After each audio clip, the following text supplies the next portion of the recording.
بسم الله والحمد لله والصلاة والسلام على رسول الله. وينكم؟ شو أحوالكم؟ إن شاء الله بكلكم تكونوا بخير وصحة وسلامة.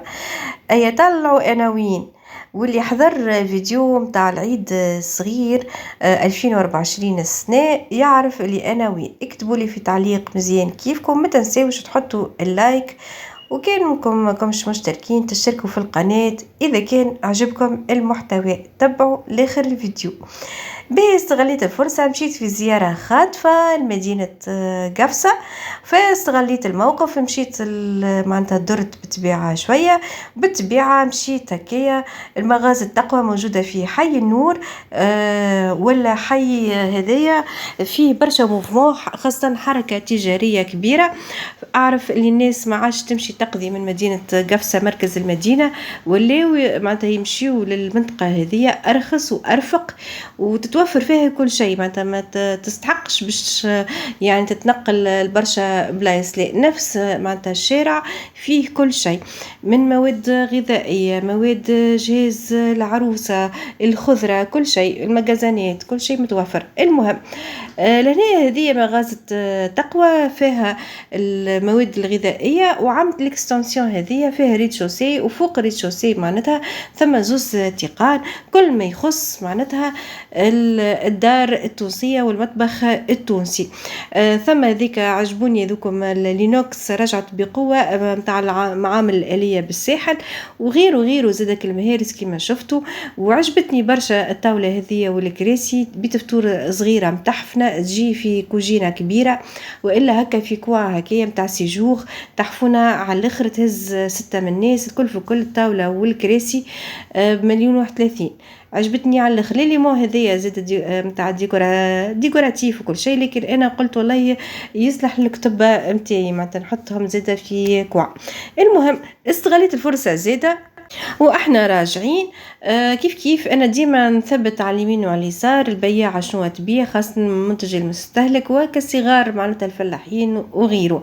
خديت فلفل شمسي مره هذه على غير العاده، مسيت ناخذ فلفل المكوش، فقلت ناخذ فلفل الشمسي ونشوف شنو معناتها ميولاتي جديدة. فلفل الشمسي معناتها محافظ برشا على الفيتامين سي، هذاك علاش. اما تمنيت كان هبطت مع المسيو راني اخترت خير، لكن مش مشكل، مش خايب. وتعدينا على الشبيكة وخذينا المقروض الزادة، ما خذيناش برشا مرة هذية لغالب. كيف تعبت ياسر معناتها في الرجعة. استحفظوا ياسر، خاصة الناس اللي عندها حساسية وغيره. بريف نرجعوا لهنا هكا باش رجعت للدار ومعناتها نظمت دبشي وكل شيء. حبيت كان نشارككم بعض المقتنيات والحاجات اللي ودتني بهم حماتي بالطبيعة. لهنا هذا البسر خذيناه من قفصة.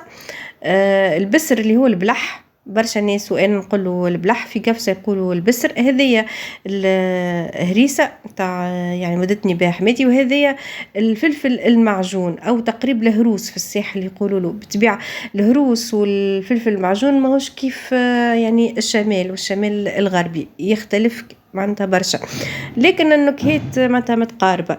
هذايا براد تي خديته، لكن مش من قفصة، خديته من عزيزة.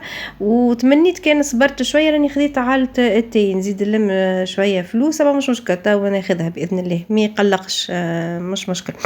خديت حاجات اخرين زاده. البوفري هذيك خديتها 100 غرام على اساس باش نذوقها ونرجع. خديت 100 غرام يا اخي، نسيت جمله اللي انا خديتها. لهنا خديت مغارف 6 مغارف اينوكس ب8400 هكا تفكرت. خديتك القصاص نتاع البطاطا هذيك والفاريونت وكل شيء، صحيح ماهوش اينوكس، لكن لازم هكا كل عام ناخذ قصاص هكا في بالكم. هذاك المشرشف عاش وريتهولكم ولا لا؟ ترجعوا شويه بالفيديو تشوفوه به. وخذيت هذوك نتاع السيفونه، هاك القصاص اللي نحكي لكم اللي مشرشف. وخذيت كم تاع السيفونات هذيك نتاع اللافابو باش يعني تلم فيها الوسخ وغيره. وخذيت لهنا القراع البطاطي، موجود راهو موجود في قفصة، في سيدي بوزيد، موجود في الوطن القبلي، وموجود في باجة ولاية باجة. هذا في ريتو، الباقي ماهوش موجود بكثرة في بقية معناتها جهات تونس، ما ريتوش في تونس العاصمة ماهوش موجود جملة. هذايا يجي ياسر بنين مع أكل البركوكش اللي نعملو أنا. هبطته مرتين ولا 3 على قناتي، تنجموا ترجعوا وتشوفوا آخر مرة كيفاش معناتها طيبته، وإن شاء الله يكون هكا نال استحسانكم. رغم الاختلاف، راهو من منطقة لمنطقة يختلف البركوكش، وأكثريته يعملوه المحمصة الجارية أما تبدا خشينة. هذه خذيتها من عزيزة، قلت نستعملها للبشكوتو. هي راي في الأصل للمرقيز، وإن شاء الله نعملها زادة للمرقيز، علاش لا، ونشاركها معاكم ونقول لكم شنو رايي فيها. نرجعوا للقرعة، هكا قسمته على 2 ويظهرلي البذور نتاعو باش نستحفظ عليها، نحاول نزرعها في محبس ولا حاجة، مش توا بالطبيعة، نسرع الوقت المناسب ونستحفظ عليها الوقت هذيك. القرعة ياسر فواح على الاخر على الاخر، وغني غني ياسر ياسر. القرع معناتها حاجة كنز في المطبخ. يجي بنين حسيلو في سواء الاكلات التونسيه ولا الاكلات الغربيه، خاصه انك السوب هذيك اللي بالقرع وبالدجاج ومعها العدس الاصفر، بعد نرحيوها نزيدوها كريم فريش بنه عالميه. نودكم ومن شهيكم. باهي توا نجيو للفلفل، خذيته من جلمة عثنية كما شفتوا. هبط المسيو خذاه وحده، من نجمش نهبط الحقيقة معناتها ونشوف، لكن مش مشكل، مش خايب. اخترت باش كما قلت لكم باش ناخذوا فلفل شمسي عام السنة، ما خذيتش برشا، خذيت شريطة بركة. باهي لهنا باش نجيو للدبارة نتاعنا لليوم. نحبكم قبل كل شيء تسامحوني على رداءة الصوت كان أزعجتكم ولا حاجة، صوتي تعب على الآخر. باهي نجيو لهنا، عملت شوية حوت سردينة كيلو، نحيت لها راسها ونظفتها مليح مليح، سقطرتها مرتين، مرة غسلتها وسقطرتها وبعد زدتها شوية ملح وعاود سقطرتها كما تشوفوا لين سي وليت نظيفة تللش. لهنا عملت التفويحة متاعي على أساس باش نشوي، راهو لهنا باش نشوي الحوت ياخي بعد ما ظهرليش. عملت تفويحة متاعي، تنجموا كما ما لحتوهوش معناتها تملحوا بالكدا هنا في التفويحة، لهنا عملت شوية بركة، عملت 3 سنون ثوم، كمون، شوية متارد وشوية فلفل أكحل. المتارد حطيته على خاطر على أساس باش نشوي باش يطري لي اللحمة متاع السردينة، شوية مش مشكل باش نقليه تو تشوفوا من بعد، وجاي بنا على 100 وتري وبنين.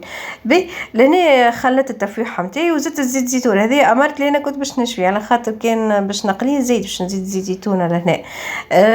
لهنا خلطت مليح مليح، لكن هكا تشوف فيها تفويحة ماهيش كبيرة برشا، ما يستحقش فرشك على الاخر وكما تشوفوا فيه.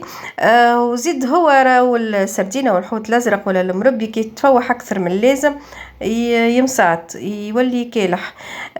والحوت عامة راهو حتى اللي من بحر معناتها يلزم ثم تكتيك ديما كل حوتة وتفويحة متاعها وعينك وميزانك. باين انا عملت التفويحة متاعي، فركتها مليحة مليح وخليتها مزيدة بالطبيعة بعد ما نفوحهم، ونحاول باش يدخل معناتها الجناب الكل نحطه في الفريجيدير. الحوت نستحفظ عليه سوا ستيف سوا شتاء، ديما الحوت نستحفظوا عليه في الفريجيدير حتى لين يحين الموعد نتاع القليان نتاعو ولا الشويان نتاعو، باش نتفاداو يعني التعفنات وغيره، خاصة الحوت الازرق هذايا في سامي ديليكاتو على الاخر الحق. وكيف كيف بالنسبة للخضرة، حضرت الخضرة متاعي طماطم وفلفل وقراع وبطاطا وزدت عليهم باذنجان، امرت لي انا باش نعملهم في الفور. كيف كيف تبدل الموضوع ولينا باش نقليوهم زيادة وباش نعملهم تسطيرة ولا اسمها كفتاجي. كفتاجي جاي روعة، تقولوا بالباذنجان كيفاش، والله روعة. الباذنجان قصيته طروف طروف، نظفته وغسلته وحطيته في الماء والخل الابيض والملح، هاكم تشوفوا فيها. هذه الحكة اللي حطيت فيها الماء فيه الخل والملح والباذنجان، بعد سقطرته مليح وحطيتها مع بعضها، ما ملحتش الخضره الكل، كان الباذنجان لهنا مملح والفلفل هكا هاو. بعد باش نقليهم الكل معناتها في الزيت، كل واحدة على حدة، البطاطا القرع الباذنجان الفلفل الطماطم قليتها وحدها، وقليت زادة الحوت. كيفاش عملت له الحوت، جبت باش نكفنه عادها توا ما عادش فيها مانيش باش نشويه. حطيت الفارينة كما تشوفوا فيها، زدتها شوية ملح شوية كمون وشوية فلفل أكحل، كمون فلفل أكحل وملح هكا. خلطتهم مليح مليح وبعد بديت بالكعبة بالكعبة، وبعد ننفضهم كيف نكمل الكل معناتها نكفنهم مليح مليح. ننفضهم هاك الكعبات هذوكم نقليهم هكا على الوجه مش برشا، وقصيت زادا يعني من بعد تشوف كيفاش قصيت القارص. الاطرف نتاع القارص هذاك في الاخر كيف نكمل القليه نتاعي نرميه في القلايه بعد ما نقص عليها باش تنحى الريحه الخايبه هذيك نتاع القليان من الدار. اكثر حاجه تساهم بخلاف تنظيف بالطبيعه وكل شيء وواحد يمشي يعمل دوش باهيه، اما خاصه برطمانات اللي يسكنوا في ولا مثلا ديار صغيره وكل شيء ولا كوجينه صغيره نحلوا هذيك بالطبيعه الفونتيلاتور اذا كان عندنا ولا الاوت. بخلاف هذاك نرميو لقشة القارص في القلاية وهي سخونة بعد ما نقصوا عليها، وما عندكش قارص تنجم ترمي شوية زعتر ولا شوية اكليل كيف كيف تساهم في تنحيتك الروايح الخايبة متاع ولد البحر. والمقلي والعظم بالطبيعة لذلك العظم بالطبيعة فقصت كي حكاية حارة متاع عظم في الاخر باش معناتها يجيني كفتاجي هكا باهي وراوي، ورشيت عليها شوية زيت زيتونة تو تشوفوا في بقية الفيديو.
إلى اللقاء في وصفة زمنية من الزمن الجميل. سلامة.